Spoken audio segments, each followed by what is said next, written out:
Por que Cristo teve que morrer?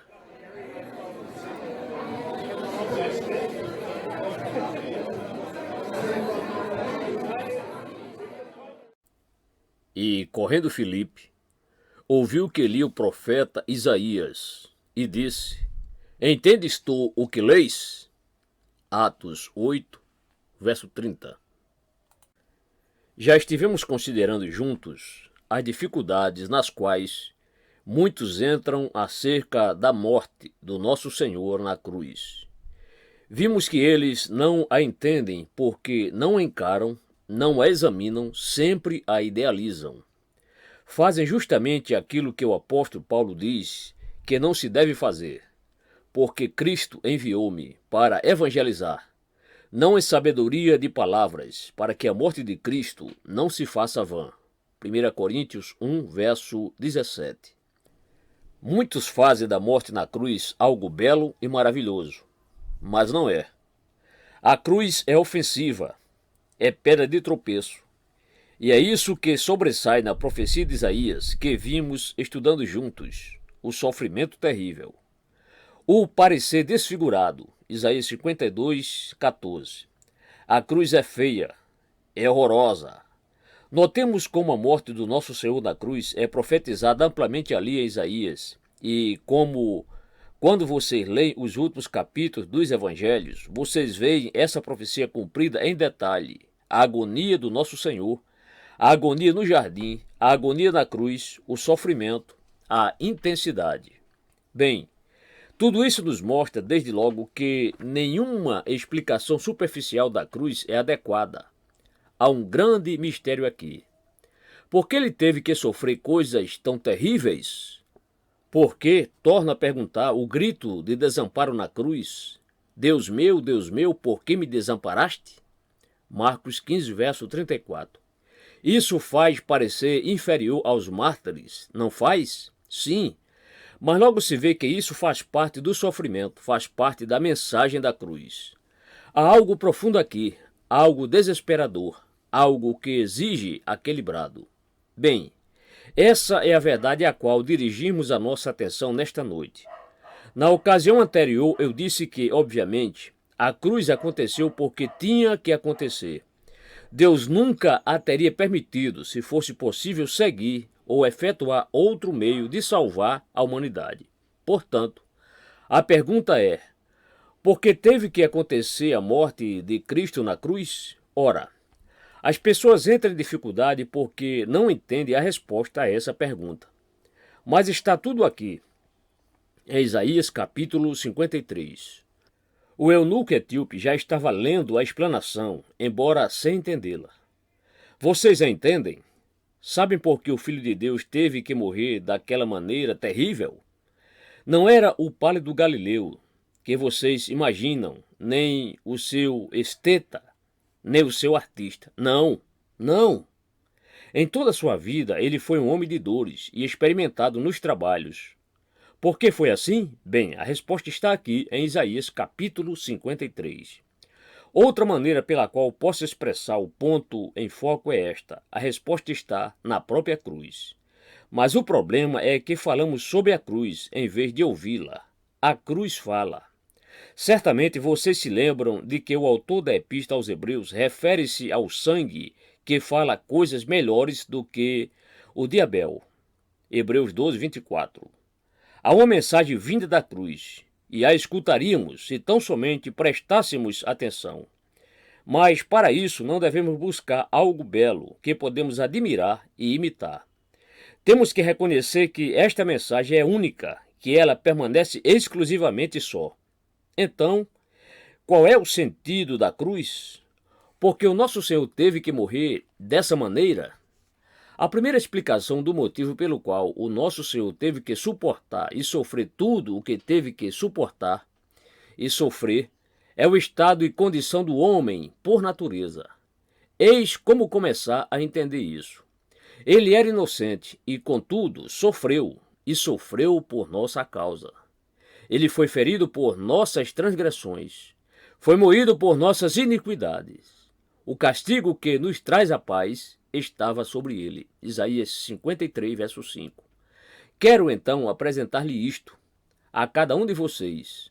Se você não entendeu o sentido da morte de Cristo na cruz, por que teve que acontecer e porque essa morte em particular foi o meio de salvação, então a principal explicação da sua falta de entendimento é que você nunca entenderá a si próprio, nunca se deu conta da condição em que se encontra por natureza.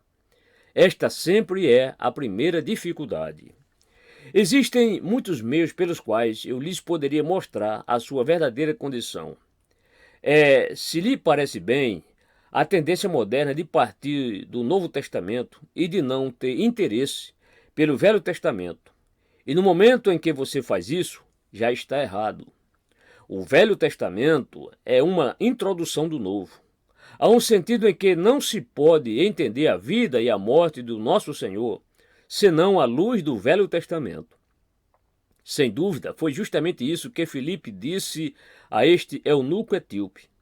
Disse ele com efeito: esta grande mensagem é, toda ela, uma só. 800 anos antes destes eventos se concretizarem em Jerusalém, foi dada a um homem uma previsão deles. Eles são parte integrante do grande plano divino de salvação. Desde a queda, Deus vinha prometendo que enviaria um grande libertador, que daria libertação de um modo particular, e o modo era este. E Filipe lhe anunciou Jesus. Sim, mas o Velho Testamento lhes dirá porque ele teve que vir, e especialmente porque ele teve que sofrer. Não me surpreende que muitos não gostem deste aspecto da mensagem. É isso que o apóstolo Paulo chama do escândalo da cruz. Gálatas 5, verso 11. A cruz é ofensiva, escandaliza, faz tropeçar. Se você deixar que esta mensagem realmente apareça, ela causará escândalo a muitos. Ela fez isso naquele tempo. Por que zombaram do nosso Senhor quando ele estava morrendo? Foi porque captaram algo desta mensagem. Diz o apóstolo Paulo que a cruz é escândalo para os judeus e loucura para os gregos. 1 Coríntios 1, 23. Qual é o escândalo da cruz? A morte de um mártir não é escândalo. De fato, nos inclinamos a admirá-la. Há quem tente seguir e imitar os mártires. O mundo os aplaude e os admira. Sacrifício próprio. O homem entregando-se passivamente, não resistindo. Esta é uma mensagem de que o povo gosta, mas foge da mensagem da cruz, porque a cruz é sempre um escândalo. E a razão do escândalo acha-se aqui, na resposta à pergunta: por que o nosso Senhor teve que suportar tudo isso? Essa resposta está num vocábulo vitalmente importante da mensagem bíblica, o vocábulo pecado. Tudo se deve ao pecado. Tudo se deve ao estado e condição em que nos encontramos. Permitam-me dividir o assunto para vocês. Qual é a condição da raça humana? Porque o Filho de Deus teve que vir ao mundo e porque, especialmente, ele teve que morrer naquela cruz?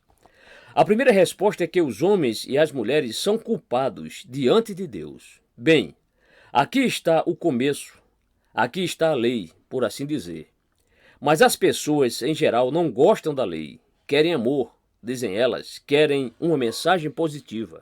Entretanto, não se pode entender a mensagem positiva sem primeiro aceitar a negativa. Notem as palavras empregadas em Isaías capítulo 53. Ele foi ferido pelas nossas transgressões e moído pelas nossas iniquidades. Estas duas palavras, transgressões e iniquidade, são de vital importância, são palavras-chave da Bíblia. E isso porque elas nos dão a conhecer a verdade acerca de nós mesmos. Você não entenderá a cruz se não entender estas palavras, e tampouco entenderá a si próprio, nem o estado atual do mundo. Trabalhos, dores. É assim o mundo no qual estamos, não é? Mas por que trabalhos e dores? Por que existem guerras? Existe algo mais superficial do que os homens e as mulheres fazerem protestos contra a guerra? O que nos deveria preocupar é o que leva à guerra, o que a ocasiona. E vocês vão ficar pedindo a um homem inteligente que acredita que isto pode ser explicado em termos de um determinado presidente ou primeiro-ministro ou de algum número específico de homens? Claro que não pode. O problema é muito mais profundo. Inquirir a causa é inquirir sobre uma questão profunda. É a questão geral da humanidade em pecado. Trabalhos e dores resultam de transgressões e iniquidades. E o que eu e vocês precisamos fazer é considerar esta mensagem que se acha em Isaías capítulo 53 e não meramente fazer nossos insossos protestos contra a guerra. Cristianismo não é isso. Tais protestos são quase uma completa negação do cristianismo. São uma tristeza, erram completamente o alvo. Retratam Jesus como resistente e passivo, como um pacifista e excluem da cruz toda a glória, bem como o horror. O terror e a feiura deste parecer tão desfigurado, mais do que o de outro qualquer. Não, não, isso é por demais superficial. Aqui está a real explicação. Vocês só podem entender o sentido dos termos transgressões e iniquidades se entenderem algo do ensino bíblico concernente à lei de Deus. Deus nos criou. Ele nos fez a sua imagem e nos colocou neste mundo. Todavia, tendo nos criado, e Deus sendo Deus, disse-nos que deveríamos viver de um certo modo. Deus é o rei, é ele que governa o universo. Esse lhe pertence. Quer vocês gostem, quer não, é simplesmente um fato que o mundo pertence a Deus. E ele nos outorgou leis e nos disse clara e francamente que só seremos felizes e só gozaremos vida neste mundo na medida em que formos obedientes às suas santas leis e em que nos amoldarmos a elas. E podemos saber o que é esta lei porque ele a colocou dentro de cada um de nós, está em nossa consciência. Vocês podem tentar explicar consciência em termos da psicologia, mas não podem silenciá-la. Ela está ali. A lei está escrita no coração, diz o apóstolo Paulo, Romanos 2, verso 15. No entanto, em acréscimo a isso, Deus expôs sua lei de maneira objetiva, externa, por meio de Moisés e dos filhos de Deus. Bem, é aí que o Velho Testamento entra. Deus formou uma nação para si, para dar testemunho dele. O mundo errara e estava em todos os tipos de problemas que se vê no mundo moderno. Leia um relato da civilização anterior ao dilúvio e será como ler sobre meados do século XX. Todos os horrores do mundo anterior ao dilúvio estão sobre nós hoje. O homem, como vocês podem ver, deixou de dar ouvidos à sua consciência. Toda a imaginação dos pensamentos de seu coração era sempre somente má continuamente. Gênesis 6, verso 5. E a seguir veio o castigo.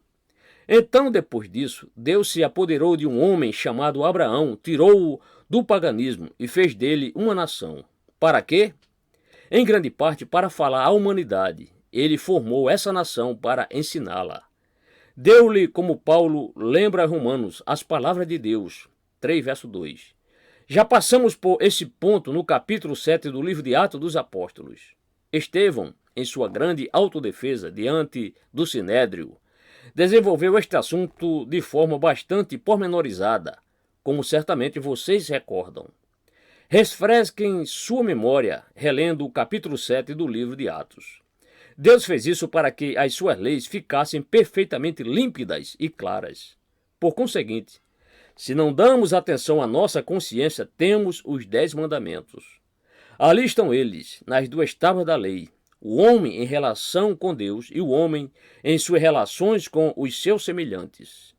Os 10 mandamentos são apenas uma declaração explícita sob 10 títulos de como Deus tenciona que os seres humanos vivam. Vocês só começarão a entender o sentido da cruz quando começarem pela lei, porque no momento em que a examinarem, verão imediatamente que a humanidade é culpada diante de Deus. Este é o veredito que se vê de novo em Romanos capítulo 3. Não há um justo, nenhum sequer, versículo 10. E para que toda boca esteja fechada e todo mundo seja condenável diante de Deus, versículo 19. O mundo inteiro. Os 2 lados da cortina de ferro, isto é, em 1967, são culpados diante de Deus. Não importa a que partido político você pertence, não importa a classe social a que você pertence, não importa se você é rico ou pobre, o mundo inteiro é culpado diante de Deus. É isso que importa, não as nossas divisões e distinções superficiais. Por que será que o mundo inteiro é culpado diante de Deus? Porque não tem cumprido nem cumpre a lei de Deus. A Epístola aos Romanos é a grande exposição sobre o pecado e a culpa do homem. E eu estou certo de que Filipe, a seu modo, ministrou ao eunuco esta mesma grande doutrina que Paulo desenvolve ali. Este é o argumento. Os judeus achavam que a posse da lei os colocava em correta relação com Deus, mas Paulo diz: os que ouvem a lei não são justos diante de Deus, mas os que praticam a lei hão de ser justificados. Romanos 2, verso 13. O fato de conhecer a lei não os ajuda se você não a cumpre. E o problema é que o mundo inteiro não cumpre a lei de Deus. Por conseguinte, a Bíblia às vezes define o pecado como errar o alvo, não chegar ao padrão, ficar aquém da posição na qual deveríamos estar. Isso é parte integrante da culpa. Mas não é a única parte. Não só temos falhado em não viver no nível dos padrões e dos ditames da lei de Deus, mas também os temos quebrado de fato e deliberadamente.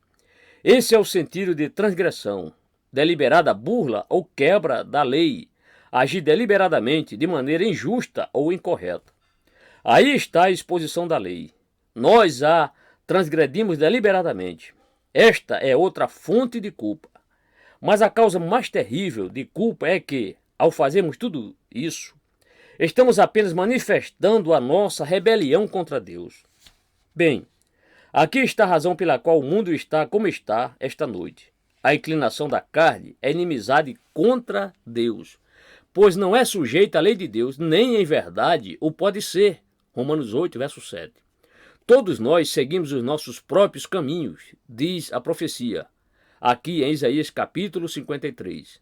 Andamos desgarrados, seguimos nossas próprias ideias, não temos dado atenção ao plano de Deus. Todos nós andamos desgarrados como ovelhas, cada um se desviava pelo seu caminho, versículo 7. E isto significa deliberada rebelião contra Deus. Meu caro amigo, você não começa a entender a si próprio, nem seus pesares e suas dores, não começa a entender a situação e a condição da humanidade deste mundo no qual vivemos, a não ser que compreenda que esta rebelião deliberada foi o pecado original, a rebelião original do homem. Eis ali o homem criado, a imagem de Deus, no paraíso, e gozando vida em comunhão com Deus, quando o tentador veio e perguntou: que foi que Deus disse? Vocês acham que foi justo Deus dizer isso? Será que Deus não disse isso a fim de manter vocês por baixo e mantê-los como meramente humanos? Ele sabe perfeitamente bem que, se vocês se afirmarem pessoalmente, serão iguais a ele. E o homem mordeu a isca. O homem continua mordendo a isca. Ele se julga Deus, quer ser igual a Deus. Ele acha que sabe tanto quanto Deus e por isso se melinda com a lei de Deus e a desafia e se rebela contra ela. Não há maior pecado que o pecado de rebelião. E o homem está como está hoje, o mundo está como está hoje, e a cruz de Cristo é tão essencial hoje como sempre foi, porque o homem é culpado perante Deus. O bem-estar do homem consiste em ser ele abençoado por Deus e em estar em correta relação com ele, mas, enquanto for rebelde e culpado, não será abençoado por Deus. Mais adiante, no livro de Isaías, o profeta clama em agonia e diz a Deus: ó, por que somos como somos e estamos como estamos? Que acontece? E dá a resposta: eis que a mão do Senhor não está encolhida para que não possa salvar, nem o seu ouvido agravado para que não poder ouvir. Mas as vossas iniquidades fazem divisão entre vós e o vosso Deus. Isaías 59, versos 1 e 2. Não houve o propósito de que este mundo fosse o que é. O mundo, como ele está hoje, é uma manifestação da ira de Deus contra o pecado, a injustiça e a impiedade dos seres humanos. Deus o diz em toda parte, em sua lei: a alma que pecar, essa morrerá. Ezequiel 18, verso 4. O caminho dos prevaricadores é áspero. Provérbios 13, verso 15. Não importa quão inteligente e culto você é, nem quão rico e sofisticado. Se você está se rebelando contra Deus e escarnecendo das suas leis, se é culpado da transgressão e de iniquidade, você estará em miseráveis condições, será infeliz. Dores e trabalhos. Aqui está. Culpa. Aqui está o problema. Mas a culpa humana não é o único aspecto do problema. O homem, é-me dito aqui, em Isaías capítulo 53, não somente é culpado, mas também está perdido. Todos nós andamos desgarrados como ovelhas, cada um se desviava pelo seu caminho. E aqui, novamente, está a mensagem completa da Bíblia. O homem não está onde se tensionava que estivesse. O mundo não está como se tensionava que estivesse. Todos nós temos este senso interior de que estamos no lugar errado. Isso faz parte do desassossego que sentimos. Mas há um entendimento errôneo quanto ao lugar onde se tensionou que estivéssemos. Onde o mundo pensa que fomos destinados a estar onde as guerras serão banidas de modo que todos nós poderemos continuar usando o nosso dinheiro para comprar comida, bebida e sexo e ter um tempo maravilhoso. Que vergonha! Vietnã ficar despojando tudo e causando problemas. Essa é a ideia do mundo, não é ideia de Deus. Nós nos desgarramos, não sabemos onde estamos, só sabemos que não estamos onde era propósito que estivéssemos. O mundo não goza comunhão com Deus, é infeliz. Dores e trabalhos resumem a vida atual. Não é verdade? O mundo não entende a si próprio, não entende a vida, não tem propósito, não tem senso de direção e não tem meta. Portanto, o mundo está desgarrado, errou o alvo, perdeu a rota, está no deserto. Essa é toda a tragédia e é a real essência do problema. A vida ficou sem objetivo, sem propósito. Qual é o sentido disto ou daquilo? Qual é o propósito disto ou daquilo? Vocês não conseguem ver a confusão? Estudantes, o que fazem eles? Que propósito há em ser estudante? Na verdade, que é o estudante? Ao que parece, a ideia moderna é que os estudantes vão à escola para gozar e o contribuinte fiscal tem o dever de financiar o gozo deles. Se não se lhes permite gozar, queixam-se e se lamuriam. Seria essa a definição de estudantes que vocês adotam? Mas essa é a ideia moderna. Estamos aqui para ter prazer e diversão. Essa é mais uma indicação de que os homens e as mulheres perderam o seu sentido de direção e não sabem o que fazem nem para onde vão. Tudo o que eles querem é um pouco de ócio. Mas depois eles percebem que isso não é suficiente, porque os homens e as mulheres não podem satisfazer-se com isso. Há neles algo que clama por algo maior, por algo mais grandioso, mas não consegue encontrá-lo. Portanto, aí está. Cada um se desviava pelo seu caminho. Que extraordinária definição do mundo moderno.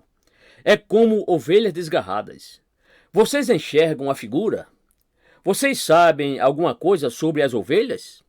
Já viram ovelhas se tornarem selvagens, todas correndo, uma nesta direção, outra naquela, uma indo para trás, outra para frente? Existiria coisa mais ridícula do que um bando de ovelhas apavoradas? Mas essa é a figura que nos é dada aqui da humanidade como resultado do pecado. Handel captou esta figura e a expressou na música que ele compôs com o fim de retratar este mesmo versículo.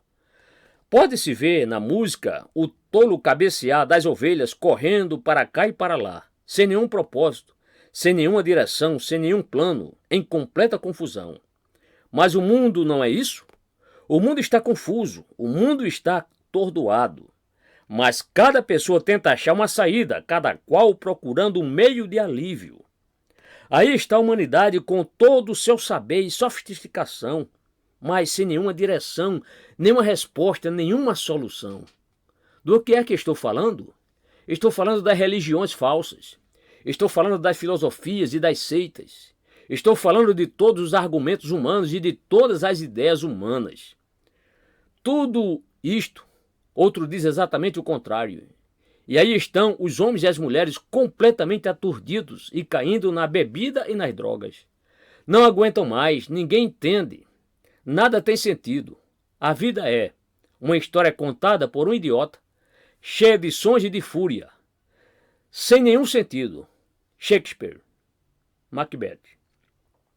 Todos nós andamos desgarrados como ovelhas. O homem está perdido, tão perdido como tolas ovelhas, e apesar de toda a sua civilização, de todos os seus esforços educacionais, de toda a sua luta, ele não consegue achar saída. Mas que lástima! Ele não somente é culpado e está perdido, mas também está em míseras condições e está doente. Trabalhos e dores. Pensem de novo nesta figura das ovelhas. Lemos no Evangelho segundo Mateus que quando nosso Senhor viu a multidão, teve grande compaixão deles porque andavam desgarrados e errantes como ovelhas que não têm pastor. Mateus 9, verso 36. Era assim que ele via a vida neste mundo, era assim que ele via o homem. Por isso ele veio ao mundo e mais tarde disse, o bom pastor dá a sua vida pelas ovelhas. João 10, verso 11. O que é que ele quer dizer com isso? Bem, este é seu modo de descrever estes trabalhos e dores, esta enfermidade, como ovelhas que não têm pastor. Vocês veem o quadro?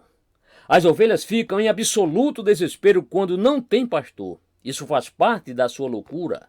Elas não têm o entendimento que o pastor tem. Não sabem onde encontrar pasto e por isso não se alimentam bem. Ficam magras, fracas e desfalecentes porque não sabem onde encontrar melhores pastagens. Não somente isso, as ovelhas não têm proteção. O nosso Senhor, outra vez, se retratando como bom pastor, diz, eu sou a porta. Quem entra por mim será salvo, e entrará e sairá, e achará pastagens. João 10, verso 9. Temos aí a figura do aprisco. O pastor guia as ovelhas para o aprisco de noite, e depois, para protegê-las, deita-se de través na entrada. Ele as protege contra cães selvagens, lobos e outros animais predadores que costumavam atacar os rebanhos nessas ocasiões no século I. Mas o pastor as mantém a salvo. Ele as leva para dentro e as leva para fora. Dá-lhes pasto, como também lhes dá proteção e delas cuida. E diz o nosso Senhor, eu vim para fazer esse tipo de serviço. Eu sou o bom pastor. Ele vê a humanidade como ovelhas que desfalecem por falta de nutrição e por serem atacadas por cães e lobos. Que quer dizer isso? Bem, isso é simplesmente uma representação pictórica da vida neste mundo. É isso que a vida faz com os homens e com as mulheres, e o mundo atual desfalece. Não tem o alimento, a nutrição que poderia estruturá-lo e fazê-lo forte. Como a Confissão Geral do Livro de Oração expressa o ponto, não há saúde em nós. Somos sadios, meus amigos? Estamos cheios de vigor e de vitalidade? Vocês podem realmente nivelar-se a vida? São vencedores, estão obtendo domínio, estão cheios de energia e poder que foram destinados a ter? O propósito era que os seres humanos fossem representantes de Deus no mundo, senhores da criação. Acaso somos isso? Não, não! Não há saúde em nós, desfalecemos como estas ovelhas. Além disso, somos atacados por cães e lobos. Perdemos nossa castidade, nossa pureza, perdemos nossa paz, perdemos os nossos ideais, perdemos tudo o que é enobrecedor. Afundamos no cinismo e talvez no desespero e dizemos, que adianta isto ou aquilo? Ou então dizemos, comamos e bebamos, que amanhã morreremos. Vê Lucas 12, 19 e 1 Coríntios 15, 32. E o resultado é que, como acontece com estas pobres e desfalecentes ovelhas, meramente existimos, não vivemos. Temos uma existência miserável, uma existência que se esvai. Vocês já viram ovelhas nessas condições? Não as levariam ao mercado, não teriam orgulho delas, não levariam seus amigos para vê-las. Vocês teriam vergonha delas e procurariam eliminá-las. Por quê? porque o propósito quanto a elas não era que fosse assim. Era que estivessem bem alimentadas. Era que estivessem robustas, fortes e vigorosas. Entendes tu o que leis? Perguntou Filipe. O eunuco etíope não entendeu. Por que alguém deveria sofrer dessa maneira? Oh, a resposta é por causa das condições da humanidade. Culpada diante de Deus, perdida, doente, mísera, infeliz. Trabalhos e dores. Fracasso. Mera existência. O propósito nunca foi que fôssemos assim, mas passamos a ser assim. Por isso o Filho de Deus teve que vir a este mundo. Mas espera um minuto. Nem isso completa o quadro. Acima disso tudo, o homem é pervertido e depravado. O que é que eu quero dizer com isso? Bem, isso constitui parte integrante da iniquidade. O homem está no estado de injustiça, de falta de retidão. Seu coração é mau. Isso é o que há de mais terrível acerca do homem. Já é bastante ruim ele quebrar a lei de Deus. É bastante ruim ele ser transgressor. Está aquém do modelo e do padrão. Mas, meus amigos, não é aí que temos a coisa mais terrível acerca de nós por natureza. O que há de mais terrível quanto a nós é que, quando nos é oferecida a salvação, não a aceitamos. Ficamos ofendidos. Rejeitamo-la. Ouçam. Quem deu crédito à nossa pregação? Isaías 53, verso 1. Essa é a questão. E aqui está a pregação. O meu servo operará com prudência. Será engrandecido e elevado e muito sublime. Isaías 52, verso 13. Ele borrifará muitas nações, e os reis fecharão as suas bocas por causa dele, porque aquilo que não lhes foi anunciado verão, e aquilo que eles não ouviram entenderão. Isaías 52, verso 15. Aí está a mensagem. Mas quem deu crédito à nossa pregação? Menos de 10% do povo da Grã-Bretanha. O povo não crê nela. Aqui está o problema da humanidade. E aqui, nesta rejeição, vemos o problema em sua pior forma. O homem está pervertido, tornou-se depravado. É-lhe oferecido um meio de salvação, mas ele não quer crer nela, ou não quer recebê-la. Continua preferindo confiar em sujas filosofias, em seu conhecimento, em seus esforços, em seu entendimento. Aqui está o oferecimento que Deus faz do seu plano de salvação. Mas quem deu crédito à nossa pregação? O quê? Diz o homem moderno. Você não quer dizer que ainda acredita neste velho evangelho de salvação, certamente? Não continua dizendo que temos que crer que Jesus de Nazaré é o Filho de Deus e que ele nos salva por sua morte na cruz do Calvário. Você ainda acredita nesse mito? É a melhor e a mais gozada pilharia. Alguém do século XX continuar crendo nisso. Mas o povo jamais creu nesta mensagem. E não creu nela no século I. Quem deu crédito à nossa pregação? Prossigamos, porém, a descrição é ainda mais detalhada. Se vocês realmente querem saber por que o Filho de Deus teve que morrer na cruz, se querem saber por que isto e somente isto, pode salvá-los. Aqui está a resposta. Vocês a veem na atitude dos homens e das mulheres para com o Filho de Deus que veio a este mundo para libertar e salvar. Qual é essa atitude? Bem, primeiramente, eles não o reconhecem. Vocês o reconhecem? Aqui está a questão para vocês. Vocês reconhecem Jesus de Nazaré como o Filho de Deus? Os homens não o reconheceram quando ele veio. Observem aqueles fariseus, aqueles doutores da lei, aqueles líderes religiosos de Israel. Eles olhavam para ele e diziam: quem é este sujeito? Quem é este carpinteiro que tem a presunção de nos ensinar? Eles perguntavam: como sabe este letras, não as tendo aprendido? João 7, verso 15. Não o reconheceram. E claro está que aconteceu exatamente a mesma coisa com os gregos que tinham tanto orgulho da sua filosofia. A respeito da sabedoria de Deus, Paulo declara: a qual nenhum dos príncipes deste mundo conheceu, porque se a conhecessem, nunca crucificariam ao Senhor da glória. 1 Coríntios 2, verso 8. Eis aí Deus encarnado. Eis aí o Senhor da glória postando-se como homem entre os homens. proferindo palavras tais que nunca eles tinham ouvido antes, palavras tão maravilhosas que os oficiais enviados pelos fariseus para prendê-lo disseram: nunca homem algum falou assim como este homem. João 7,46. Ele estava realizando poderosos feitos e, todavia, não o conheceram. Tais eram as condições da humanidade que, quando esta foi confrontada por Deus em carne, eles não o reconheceram. Mas, ainda pior que isso, era desprezado. Isaías 53, verso 3. Desprezaram-no. Você põe sua fé nos seres humanos, no entendimento humano, na discriminação humana, na capacidade humana. Você diz que tudo o que as pessoas precisam ter é ensino. Se puser o ensino diante delas, elas se esforçarão. Deem às pessoas um grande exemplo e elas o seguirão.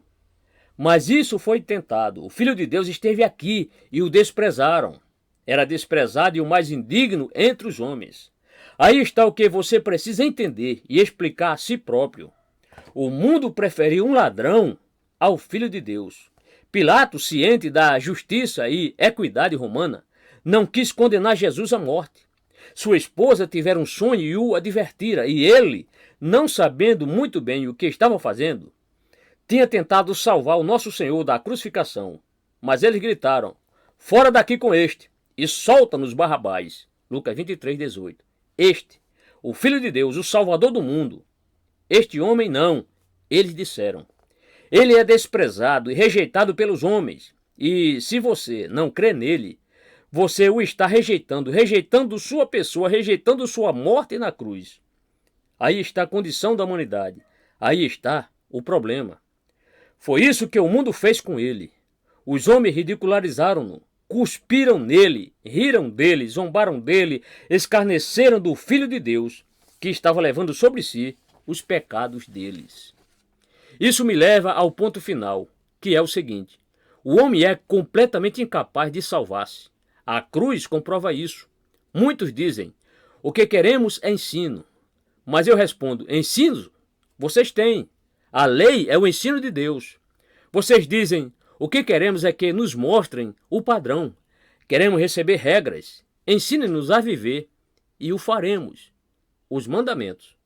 Aqui estão eles, mas ninguém pôde cumpri-los. O apóstolo Paulo expôs isso uma vez por todas em Romanos 8, verso 3. O que era impossível à lei, visto como estava enferma pela carne. Não adianta dar-nos leis, não podemos cumpri-las. E a condenação é esta, que a luz veio ao mundo e os homens amaram mais as trevas do que a luz, porque as suas obras eram más. João 3, verso 19. O homem sabe o que deve fazer, mas não consegue. Esse é o poder do pecado. Segundo o homem interior, tenho prazer na lei de Deus, diz o apóstolo Paulo. Mas vejo nos meus membros outra lei, Romanos 7, 22 e 23. E essa o arrasta para baixo.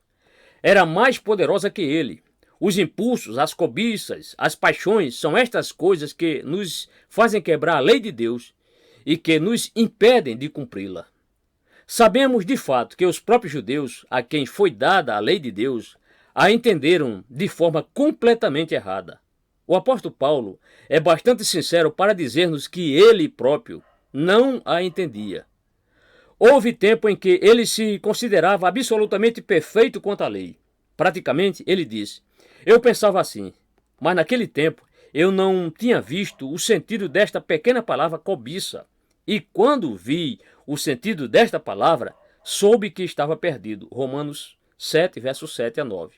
Ele achava que, contando que não cometesse adultério fatual e fisicamente, não seria adúltero. Mas depois entrou a força da palavra cobiça ou desejo. Quem quer que olhe para uma mulher cobiçando-a, terá cometido adultério em seu coração. Mateus 5, 28. Não basta você não matar homem algum. Se você diz a alguém louco, em espírito, já o terá assassinado. Vê Mateus 5, 22. Os judeus tinham entendido mal a lei e não podiam cumpri-la. Não, os homens e as mulheres jamais poderão ser salvos pelo ensino. Reitero que já lhes foi dada a oportunidade. Nunca poderão salvar-se imitando e seguindo um exemplo. Não há no universo hoje em dia maior loucura do que a da salvação pela imitação de Cristo. Imitação de Cristo? Devo eu, que não consigo manter meus próprios padrões, menos ainda os 10 mandamentos, falar sobre imitar Cristo, aquele que é sem pecado, perfeito, absolutamente santo? Ele me condena mais que ninguém. Não, não, eu não posso ser salvo pela lei, pela instrução, pelo ensino, pelo exemplo. Minha situação é por demais desesperada, minha condição é por demais vil. Sou culpado. Estou perdido, sou pervertido, sou depravado, estou completamente sem eira nem beira. Haveria alguma esperança para mim? Oh, sim, ei-la. Ele foi ferido pelas nossas transgressões e moído pelas nossas iniquidades. O castigo que nos traz a paz estava sobre ele, e pelas suas pisaduras fomos sarados. Isaías 53, verso 5. E assim temos paz. Meu dileto amigo, a morte do nosso Senhor na cruz teve que acontecer por causa das nossas transgressões, por causa das nossas iniquidades, por causa do nosso total desamparo e desespero. Não podemos fazer coisa alguma. Ele tinha que vir, e veio, e tomou sobre si as nossas enfermidades e as nossas dores levou sobre si. E a glória e a maravilha deste plano de salvação é que não me pede que tente fazer nem aspire coisas que me são impossíveis. Simplesmente me pede que diga isto: de minhas mãos os labores. Tua lei não pode cumprir. Se meu zelo folga não tivesse, e sem cessar fluíssem minhas lágrimas, insuficientes seriam para o pecado expiar.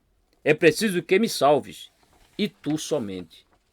Nada trago em minhas mãos, simplesmente a tua cruz me apego.